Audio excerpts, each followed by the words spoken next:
Те са западна колония като нас, там е по-зле от тука. Но ние какво направихме? Ние се съсипахме младите хора.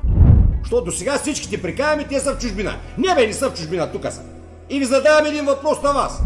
От малки там друго било. Ам че нищо не ги почваме от малки. И всичките песнички бяха английски. Good morning, evening, не. Shark baby, shark baby. Нашия капитализъм след 90-те беше пъти по-добър от другия, защото имахме кадри. Аз когато видях 2001 година в Испания, 2001 година оставям в Бенедорм. Бенедорм. Отворете да видите какво значи Бенедорм в Испания. 10 часа в Бенедорм сред лято. Август месец. Иди един прошлек пиян, натрусан, омазан, отърпан и почва ми говори. Аз викам бах, стана проблем. Видам кой иска това. Когато направих видеото за Капринския манастир на Гърция или България, и голямо оплюване имаше в коментарите, какъв тапак съм, колко е хубаво в Гърция, нали, как тук, нали, 1000 простоти. Аз все пак си обичам българското Черноморие, на друго и пари да ми дават. Съвсем сериозен съм. Пари да ми дават, трябва да се замисля, не да плащам. Да отида. Не спираме да оплюваме държавата си, не спираме да оплюваме нацията си. Всичко българско ние го оплюваме, за да се направим на интересни и на актуални. Колко сме голяма работа. И къде сме били ние селендурите. И през цялото време хвалим някой си някъде си, колко са добре, при положение, че уния са пъти по-зле от нас. Ама пъти. И си седя в хотела и гледам морето. Огромно. И си викам, колко просто трябва си, за да си помислиш, за да повярваш, че някъде си, някаква река, от някакъв язовир в Украйна, с 10 или 100 или 1000 умрели крави ще стигнат чак до тук. Или дори да стигнат, какво може да стане? Нищо не може да стане. Обаче поне ние лаем много и хората са оплашили. И не ходят на нашото Черноморие, и ходят на Гърция. Ако не е заради кравите, ще е за нещо друго. Макар че на Гърция ходят с лайнярки, типа ние тук имаме канализация. На Гърция са им дървени стълбовете, наши са железобетон. Но няма значение. Той как да го види тъпкара? Той и дори да го вижда, той да се направи на интересен селендура, ще прикаже, че на Гърция е много ефтино. Нищо подобно. Нищо подобно. Има тук едно Офриньо, Паралия Офриньо или Офриньо ли, някакво диво село, с 5 къщи на къс или 50 да са, и го сравнявам примерно с аз където бях Кранево. На Кранево сигурно има поне 40 хотела. 40 хотела, частни, малки, големи, които се сечиш. Но там където бях аз, хотела се казва Вера Мар, запомнете го, Кранево. Те са 4 хотелчета едно от друго. Хотелчето е 4 звезди, 2 паркинга, 2 басейна, големи и един малък, 2 плажа, които са към хотела. Хотела е на първа линия, на 50 метра от плажа, защото има дюни. Ние имаме дюни, у нас нямат дюни. Не случайно дюните са защитени, защото не всяка държава има дюни. У нас имат каманаци. И нашето море е такова, защото не е солено, като не е там, Средиземноморието. Като излезеш с едно, че могат да вечерят вечерта, ако се изкъпиш, ще се изсушиш от солта. Но той кой да го приказва? Там е много хубаво. Това е нашето море, бе. Той море имаме ние. Нашето си, Черно море. Това хотелче, аз за 2 стаи, за 4 възрастни и 2 деца, за 5 нощувки платих 3300 лева. Като имаше 6 яденита, невероятни. Аз за първи път ходя на All Inclusive, отидох заради внуците. Бях предубеден, но 6 яденита, в които имах един приятел, Стоянчо, шеф готвача от Сливен, който спеше 4 часа на денонощие. 4 часа. 6 като спи, вика, наспах се. През другото време е на тръстиката, долу в мазата, в кухнята. Значи, нали си представяте, 6 пъти на ден да се измият, да се изчистят, да се отсервират, да се извадят, да се нагласят, чини, мени, ядените 6 пъти, бе, днеска. Алкохол, безалкохолно, колко ти искаш? Към тези пари 3300. Паркингите. Имахме 4 шезлонга и 2 чадъра, които се включват към той нещо. И ние обаче сравняваме нашото къде отишъл и няма кафе по евро и половина. Има на банкомат, на той на кафе машините, тези деца 3 в 1. Ще отидеш ти на хубаво място, цървул с цървул. Има и каза острови, където само ферибота на едната страна е 1000 лева. Айде бе, но що не ги прикажеш тези работи? Що не ги прикажеш тези работи? Та да се върнем. И хората бачкаха, денонощно имаше кой да си катискам кафе, денонощно слизам кафе. Сода, аз не пия. И бира, какво ти искаш бе? Бар на басейна.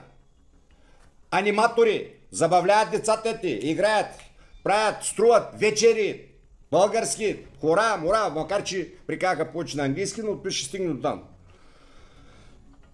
И обаче единият хотел от тези 4 хотела, препоръчвам да отидете да видите, господа Селендури, на Офриньо го няма и нещо. Но на Кранево в България го има. Казва се Каса де Фиоре хотел. Този хотел струва сигурно 300 милиона. Каса де Фиоре. Тъй по мои изчисления, може да е повече. Не знам. Не знам на кой хайдутине, не ме интересува. Но той е в България, бе, на нашото Черноморие. Като ти само на паркинга и видиш колите, деца паркирани, започват ти намирисват чорапите. Влизаш вътре в фоето, като погледнеш картини, на бабаровска работа, викаш, мама. Ко става тук? В България не, на Офриньо или зад Офриньо, татък или пета правливи такова седнали някакви старчоци, имал много добро обслужване с 5 маси. Аз ти говоря, Стоянчо, 280 души бяха в нашия хотел, с къщичките, дет имаш. 280 души храняха. Като ти иш там, спа хотел е, аз не ходих на ресторант, но ми казаха, че до всяка маса има сервитьор. Плаж на хотела, волейболна игрища, някакви игрища, каквото си поискаш. В Кранево. Кранево е на 6 км от Албена. За Албена няма говоря. Златни пясъци. Дружба. Те го прекръстиха на Константин Елена, те го знам. Варна. Ивицата Кранево Албена, плажната, с дюните, с пясъците, където в много малко държави ги има, а ние трябва да сме щастливи, па ние ги съсипахме, че ги имаме, но ние трябва да ги оплюем. Но кое беше проблема? Кой е проблема? И кой ще бъде проблема? 70% от персонала и 80% не бяха българи. Бяха едни момиченца от Украйна, не беженки. Има там някакъв... И те имат някакви фирми такива, които за сезона ги наемат, не е от сега от войната, от доста време. И карат тези момиченца да работят. Тези момиченца колко могаха да работят, то е друга бира. Защо работят тези украинчета в България? Къде са нашите млади момичета? Къде са нашите млади момчета? Избягали? Не са избягали. Защото до сега всичките прикаваме, те са в чужбина. Не бе, не са в чужбина, тук са. Но са пълнени кадърници. И ви задавам един въпрос на вас. Погледни дъщеря си. Моля да опържи 2 яйца? Не. Защото ти майка и не моли. Защото тя е еманципирана. Може ли си на те заби 2 гвоздея? Не, защото ти не можеш. Може ли нещо да направи? Не. Дисциплина има ли? Не. Нищо няма. Казвам, те в Турция ги почват от малки, там друго било. Ами че нищо не ги почваме от малки. В семейството говоря. Не говоря за училището. То като види от майка си от първи, втори клас ходят с гримови, бе. Четвърти, пети клас са такви стокти. За тинейджерките и тинейджерите да ни приказваме. Вие, бе, даскали, що мрънкате, че на нашото Черноморие няма обслужване? Че някой научи ли го? Няма да го научи. Стоянчо е от старата школа. Той е на 40 няколко години момчето. Където види стара школа, всичко е топ. Младото, независимо от къде, те са от край на отзор работят. Но толкова могат и да работят.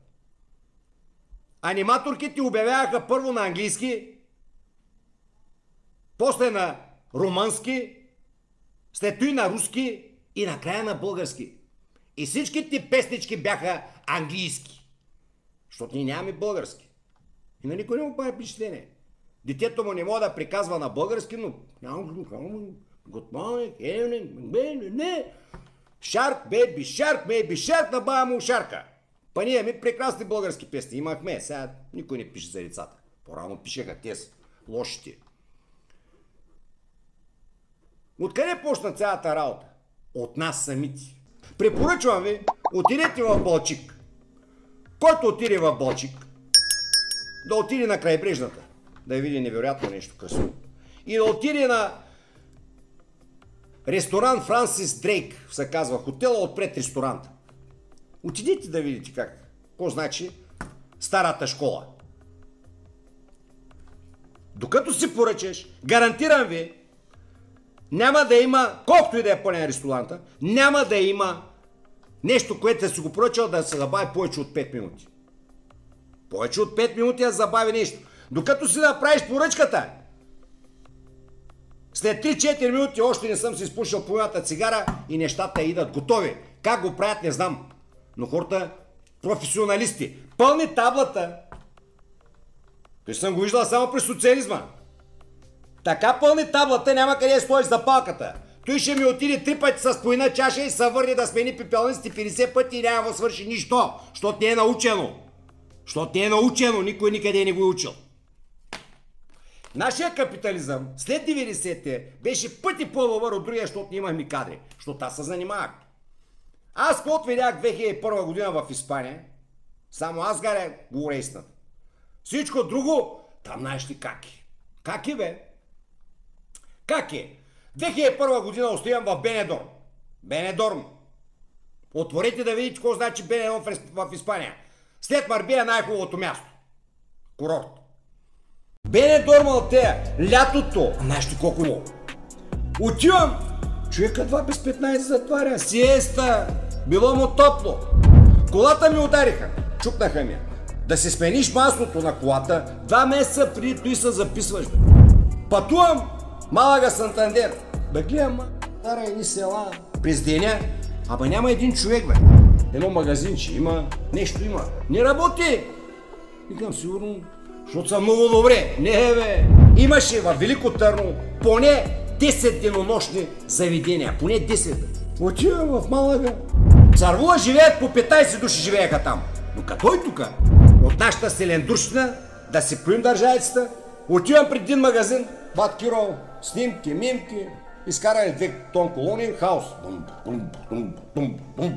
Не мога да разбереш каква е музиката. Ще правят парти вечерта да разработват магазина. Викам, добре, пичуй.